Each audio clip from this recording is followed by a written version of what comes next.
Bonjour à tous et bienvenue. On assiste à une hystérisation des débats autour de l'arbitrage depuis quelque temps. On a toujours eu le couplet « on n'est pas arbitré comme les autres » dans tous les pays, dans toutes les divisions. Mais cette année, ça prend des proportions inimaginables. Bien évidemment, hier, il y a ce tête contre tête avec l'entraîneur de l'Olympique Lyonnais, Paulo Fonseca, on attendra la sanction évidemment.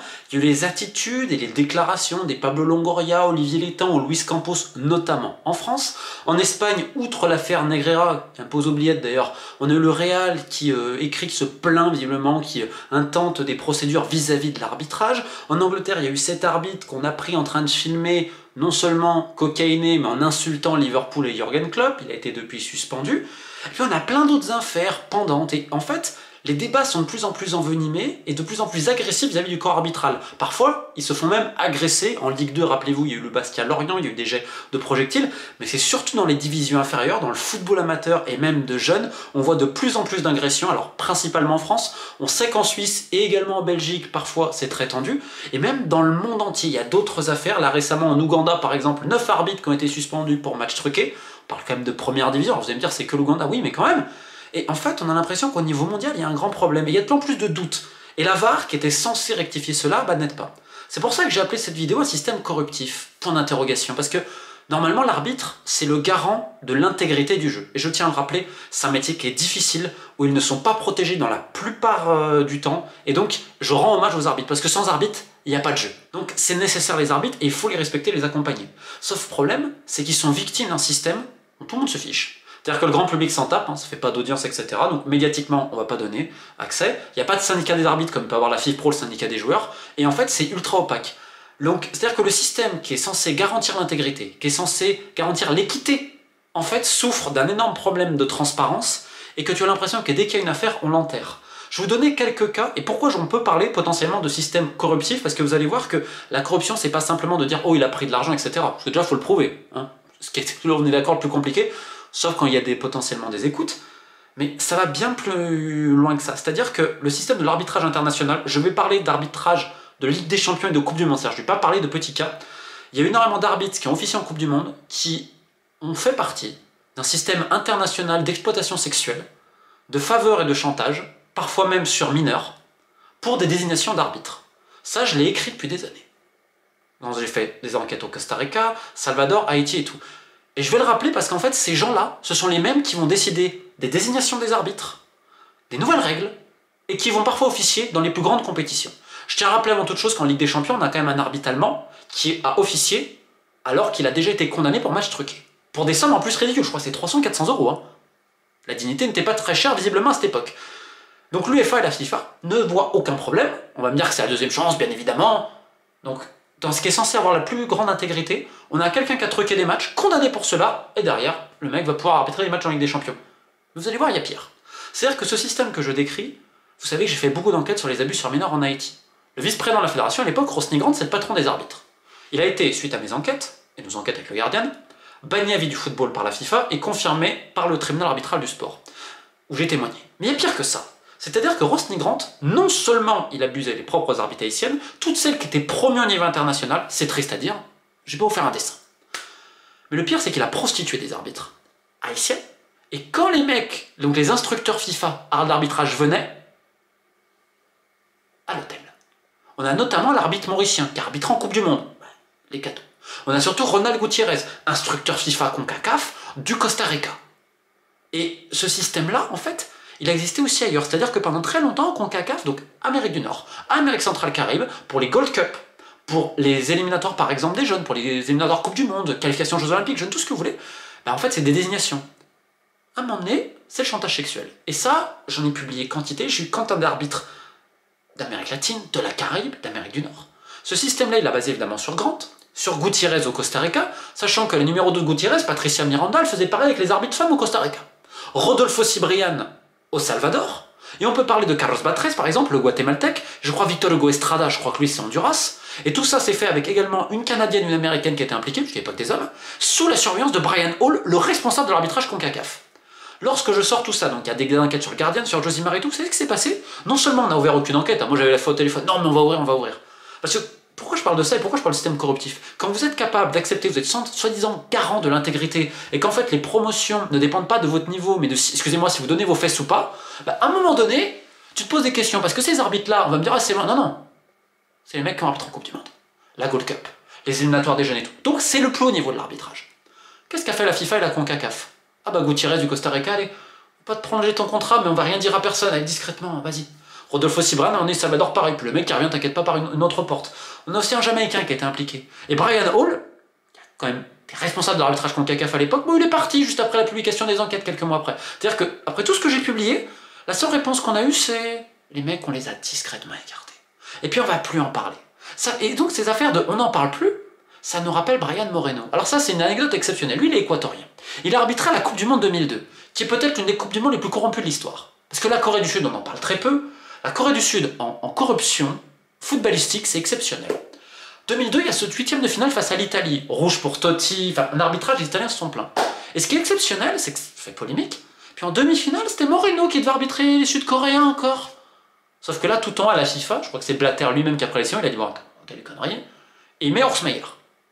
Rien que ça, une Corée du Sud, scandalisé la Corée du Sud. Mais vous prenez pour qui, etc. C'est Moreno et tout.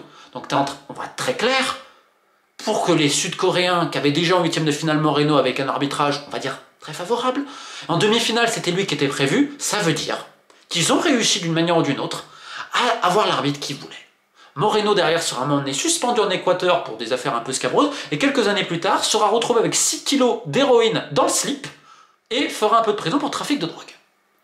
Encore une fois, les garants de l'intégrité. Et ces systèmes absolument vomitifs, Monsieur Vautreau, qui était un ancien patron de l'arbitrage français, avait décrit ce qu'il expliquait, lui, les cadeaux.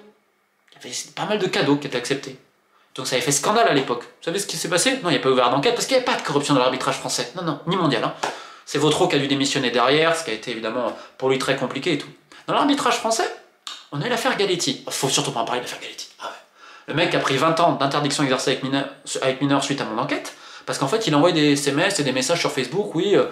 Bon, voilà, en gros je vais te vider, etc., content, et en échange, c'était notamment pour aider les jeunes arbitres, en Ile-de-France. Je rappelle qu'à l'époque, quand il y a eu les soupçons, pas d'article 40, rien, ni de la Fédé, ni de la Ligue d'Île-de-France, je rappelle que le patron de la Commission fédérale de l'arbitrage, c'est M. Éric Borghini aussi, très silencieux sur le sujet. Et puis il y a SoFoot qui avait publié une enquête par Christophe Glaisès, un excellent journaliste, que je salue. Il avait expliqué, dans le système FFF notamment de l'arbitrage, qu'en France, je vais répéter, en France, que ça n'a pas fait grand bruit. Il y avait les promotions canapé. C'est-à-dire que tu vas arbitrer en haut. Ah ben à un moment donné, t'as beau être hétérosexuel, c'est pas grave. C'est-à-dire que des gens, hommes, incitaient d'autres arbitres, plus jeunes hommes, à avoir des rapports avec eux, d'aller à l'hôtel avec eux, etc. Et d'entretenir cette espèce de liaison, très le terme que vous plaira. Certains ont dit oui. Ça se passait surtout entre 2005 et 2015, je dirais. Il y a eu une enquête, il y a eu quelque chose? Rien. Le problème que j'ai, c'est qu'à un moment donné, si tu acceptes ça, si un autre va t'arriver avec des cadeaux, quelle est ma garantie de me dire non, il y a de l'intégrité? Quand tu commences à accepter ça, quand tu fermes tout le temps ta bouche. Et pourquoi il la ferme, l'arbitre? Et je peux les comprendre, c'est que c'est un système. En France, c'est le système notamment Borghini, la Commission fédérale de l'arbitrage. Attention, je n'ai pas dit que Borghini était impliqué dans les autres trucs. Par contre, Borghini, il a ses gens autour de lui. C'est-à-dire que les différents opposants, ils sont plus là. Et beaucoup critiquent la manière dont l'arbitrage français a évolué, très fermé, etc. Et donc dans tout ce système-là, il ne faut pas oublier que l'arbitrage français, c'est aussi les copains, les notations. C'est-à-dire, ah là, on va noter certains mecs qui ont été sauvés des fois de Ligue 1 et de Ligue 2 de pas tomber, parce qu'en fait, allez, on va aider les copains, on va aider la caste quelque part. Donc il y a tout ce côté privilège, pas le droit de quasiment de l'ouvrir, c'est un système qui ne respecte aucun principe démocratique, où la Fédération française, évidemment, ne dit rien. Ces problèmes-là, j'imagine, existent ailleurs, pareil dans les désignations d'arbitres, c'est comme Coupe du Monde 2018, on a un arbitre qatari, sans doute par le fruit du hasard, qui va se retrouver arbitre central alors qu'il n'a jamais fait partie des listes d'arbitres centrales, il était venu comme arbitre de touche. Ça doit être un heureux hasard, évidemment, que le vice-président de la commission de l'arbitrage de la FIFA est qatari, et puis que Boussaka, qui est devenu le président, vous savez, l'ancien arbitre suisse, soit très très proche des Qataris. En fait, il y a plein d'heureux hasards, c'est comme l'affaire Negreira, vous savez, en Espagne, où tous les autres clubs, ils ont quasiment personne, il n'y avait que Séville, 2-3 clubs qui l'ont ouvert, les autres ils ont rien dit, et le Barça qui à un moment donné s'est justifié parce qu'ils voulaient arbitrer proprement, je sais pas quoi, mais ils ont justifié quand même, avec des factures, oui, mais en fait les factures c'était, on faisait des rapports sur l'arbitrage, et les autres arbitres. Non mais on peut tout faire avaler dans le football, c'est magnifique. Encore une fois, c'est pas que contre le Barça, hein. C'est un système global. Donc on voit que c'est partout pareil. Donc derrière, on peut comprendre les gens qui disent, mais attendez, potentiellement, ils parlent de la corruption, parce qu'aujourd'hui, on n'a aucune preuve, c'est triste hein, ce que je dis, de l'intégralité des gens qui gèrent l'arbitrage. Tous les exemples que je vous ai donnés montrent très clairement qu'il y a une faillite au niveau moral, qu'il y a une faillite en termes de transparence, et que tout le monde s'en fiche. Parce qu'il n'y a pas de syndicat des joueurs, ça fait pas d'audience, personne ne veut toucher. Par contre, dès que tu commences à l'ouvrir, omerta, t'es complètement écarté. Et quand tu deviens trop gênant, on va t'écarter très discrètement. C'est ça le système de l'arbitrage international, qui nous dit qu'il n'y en a pas certains qui vont parier. Peut-être pas sur les résultats, mais sur les cartons par exemple. Voir l'affaire Paqueta, liée au carton de Paqueta, ça existe aujourd'hui. Et donc, on a ce souci-là, avec aussi des patrons de l'arbitrage, comme, je ne vais pas parler d'Oscar Julián Ruiz, le Colombien, là, ce grand ami des petits-enfants de 12-13 ans, là, vous savez, qui a eu plein d'affaires, mais bon, quelques appuis politiques en Colombie. Tout le monde est au courant de l'affaire, hein. On en a parlé de multiples reprises. J'ai personnellement transmis le contact de la commission éthique de la FIFA à certaines victimes. Oscar Julián Ruiz, maintenant, retrouve un poste en Égypte. Tranquille. Instructeur FIFA, tout, aucun problème. Mais c'est vrai que j'avais oublié que la FIFA aimait bien ceux qui aiment bien les enfants. C'est vrai, j'avais oublié, je suis bête. C'est un système global. Et derrière, les arbitres, eux, ne sont pas protégés, ne sont pas vraiment contrôlés non plus. Alors, oui, leurs conditions sont meilleures. Aujourd'hui, ils obtiennent de véritables salaires, il y a un professionnalisme, tout ce que vous voulez. Mais quelle est la garantie que les gens peuvent avoir qu'il n'y ait pas de corruption? L'une des seules, c'est que aujourd'hui, ça coûte très cher. Et que les gens, en fait, ont peur parce que c'est pas très discret. Donc, on va truquer notamment des plus petits matchs, notamment avec des joueurs et tout ça, on en a parlé. Je viens de publier une enquête au Burundi, première division. Aujourd'hui, on truque des matchs entre 100 et 200 $, profitant de la précarité, etc. Ou aussi des arbitres sont impliqués. Pour ça que je vous ai parlé de l'Ouganda. Il y a 9 arbitres, là, il y a quelques mois. 9 arbitres qui ont été suspendus pour matchs truqués. Je rappelle que le directeur, l'ancien patron de l'arbitrage tunisien, suite à mes enquêtes sur les matchs truqués par suspect d'un club de D1 tunisien Bengarden, a été mis en examen aussi. Donc vous voyez à quel point le fléau est mondial et à quel point il faut rien dire. Donc l'hystérisation, elle est terrible parce que malheureusement, ça donne un mauvais exemple pour tous les gamins. Je rappelle que les entraîneurs sont des éducateurs et que les dirigeants doivent se contenir. Et que surtout, on va jamais au fond des dossiers, donc on va simplement se contenter de phrases. Mais aujourd'hui, quand tu vois certaines désignations d'arbitres, certaines désignations à la VAR, certains conflits d'intérêts, ce que je ne comprends pas, c'est que personne n'ouvre le dossier. Alors, j'ai pas les moyens aujourd'hui. C'est pour ça que j'incite tous les arbitres, pas qu'en France, etc., restez pas. Parce que je sais qu'il y en a beaucoup qui ne sont pas respectés, même plus bas, qui pourraient monter, mais en fait, ils sont pas mis avec tel mec de la commission régionale, etc. Et des fois, en fait, on va même passer derrière les arbitres, derrière leur rapport, pour protéger tel ou tel club, tel ou tel dirigeant. Donc on sape l'autorité de l'arbitre, celui qui est en théorie garant de l'intégrité du jeu. Comme je le dis, les très gros matchs, c'est dur de corrompre les arbitres. Aujourd'hui, ils sont très bien payés, ça coûterait trop cher et tout.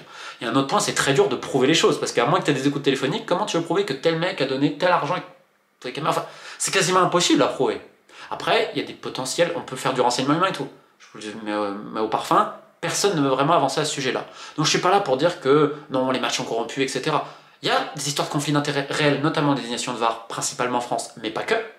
Par contre, ce qui est certain, c'est que tout ce qui est désignation et le système même de l'arbitrage, il a exclu toute voix dissonante, toute voix, on va dire, qui veut un peu d'opposition et qui essaye de faire avancer la profession pour faire avancer une caste. Et c'est là où on remarque que vous prenez les dirigeants des clubs et les dirigeants de l'arbitrage, c'est pareil, et je vous pose juste cette question, est-ce qu'aujourd'hui, on peut décemment avoir confiance en eux? Bref, c'est pour ça que je remets toutes les enquêtes que j'ai réalisées depuis des années, parce que ça ne fait pas vraiment parler, les gens s'en foutent un petit peu, mais au final, les premières victimes de ce système pernicieux de l'arbitrage, ce sont bien souvent les arbitres eux-mêmes.